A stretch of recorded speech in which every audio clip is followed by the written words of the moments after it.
রাধে রাধে। আপনারা সবাই ভালো আছেন, সুস্থ আছেন, সর্বদাই ভালো থাকবেন, রাধারানীর নাম করবেন। অবশ্যই আপনারা রাধারানীর কৃপার্থী, তাই তো? তাহলে আজকে আপনাদের সবাইকে ভালোবাসা জানিয়ে আজকে বলবো যে একদিন ঋষি আমাদের কে, আমাদের রামকৃষ্ণ দেব, হ্যাঁ, তাকে কে প্রশ্ন করেছে? আমাদের স্বামী বিবেকানন্দ বলেছে, হে গুরুদেব, কাঁদলে কি হয় আর হরি বলে কাঁদলে কি হয়? এই প্রশ্নটা কে বলেছে? আমাদের গুরুর কাছে শিষ্য।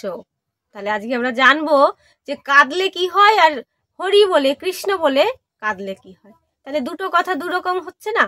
তাহলে আজকে আমরা জানবো বিশেষ কথা। তাহলে মা, যে এই কথাটা যে গুরু কৃপা ছাড়া তো কিছুই হয় না, তাহলে আমাদের রামকৃষ্ণ দেব যখন এই কথাটা বলেছে, কার কাছে শুনতে পেয়েছে? বিবেকানন্দ। নরেন নাম ছিল যার, না? যে নরেন সে গুরুদেবের কাছে এমন বিচিত্র প্রশ্ন করেছে। এবার গুরুদেব বলছে, আচ্ছা নরেন, আর গুরুদেব সর্বদা কি করতেন?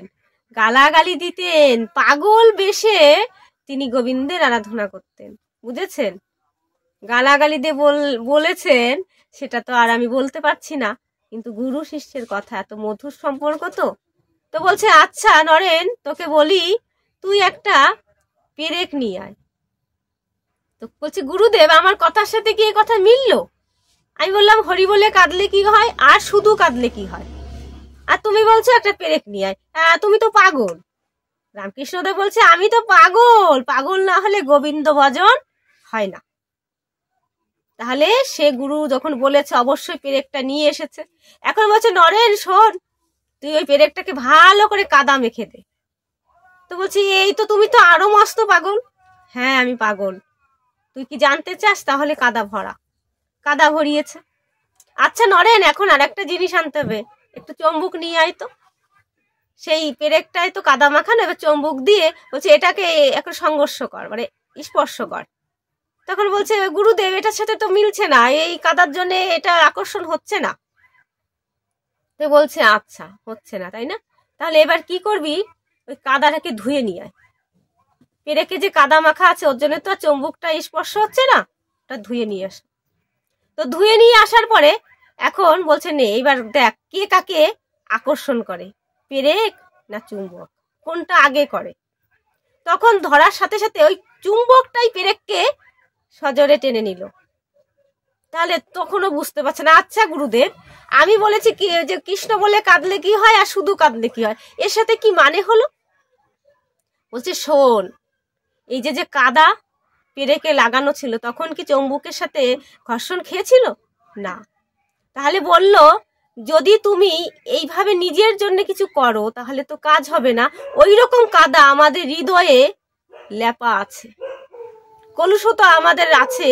যখন আমরা হা কৃষ্ণ হা গোবিন্দ বলে কেঁদে যদি একবার বলতে পারি, আর ওই হৃদয়টায় যেখানে কলুষতা আছে, হ্যাঁ কলঙ্ক আছে, অন্ধকার আছে, সেই চোখের জলে যদি একবার আমরা ধুয়ে দিতে পারি, তদ্রূপ এই চম্বুকের মতো আমাদেরও গোবিন্দ আকর্ষণ করবে। বোঝা যায়? নরেন তখন বলে, হ্যাঁ গুরুদেব বুঝেছি। যদি এই বুকের মধ্যে কাদা থাকে, পেরেকে যেমন কাদা ভরানো ছিল তখন আমাদের চম্বুকে স্পর্শ হয়নি, যখন ধুয়ে নিয়ে আসলাম তখন কিন্তু চুম্বক কিভাবে সজোরে আকর্ষণ করলো। হ্যাঁ, তদ্রূপ তোমরা যদি কৃষ্ণ বলে কাঁদো, গোবিন্দর নাম করো, ওই কাদাও আমাদের জীবন থেকে মুছে যাবে, পরিষ্কার হয়ে যাবে, আর আমরা গোবিন্দের চরণে আশ্রয় পাব। তাই বোঝা যায় আমরা যারা কৃষ্ণ প্রেমী, কৃষ্ণ নাম ছাড়া যেন আমরা আর কোনো কথাই ভাবি না। তাই রাধারানীর কৃপায় আজকে জানলাম যে কৃষ্ণ বলে কাঁদলে কি হবে, আমাদের দেহের মলিনতা, আমাদের দেহের যত কলুষতা দূরীভূত হয়ে যাবে। মা, গোবিন্দ আমাদের অনায়াসে চুম্বকের মতো, আমরা পড়ে গেছি তো নিচে, তাই ওই ভগবান ওই গোলক থেকে আমাদের আকর্ষণ করবে, আর আমরা যেন তার কাছে যেতে পারি। নিতাই গৌর হরিবোল। রাধে রাধে। আপনারা সর্বদাই আমার এই ধর্ম চ্যানেলে সর্বদাই আছেন আর আমার পাশে থাকেন। মা, আমার সনাতন ধর্মকে জাগ্রত করার জন্যে আমার এই বিশেষ প্রচেষ্টা। তাই আপনারা আমার পাশে থেকে আমার চ্যানেলটিকে সাবস্ক্রাইব করবেন, আর রাধারানীর কৃপায় আপনাদের ভালো হবে, সুস্থ থাকবেন, সদা সর্বদা ভালো করবেন লোকে। আমার পাশে থেকে আমার চ্যানেলটিকে সাবস্ক্রাইব করে আমার এই ছোট্ট ইউটিউব চ্যানেলটিকে দাঁড় করিয়ে দেন। এবং আপনাদের বিনীতভাবে বলছি, আপনারা আমার শ্রদ্ধেয়, আমার গুরুজন, আমার ভালোবাসার ব্যক্তি। তাই আজকে বলবো, এই ভিডিওটি যদি আপনাদের ভালো লেগে থাকে, লাইক, কমেন্ট, শেয়ার, সাবস্ক্রাইব করে আমার পাশে থাকবেন। রাধে রাধে।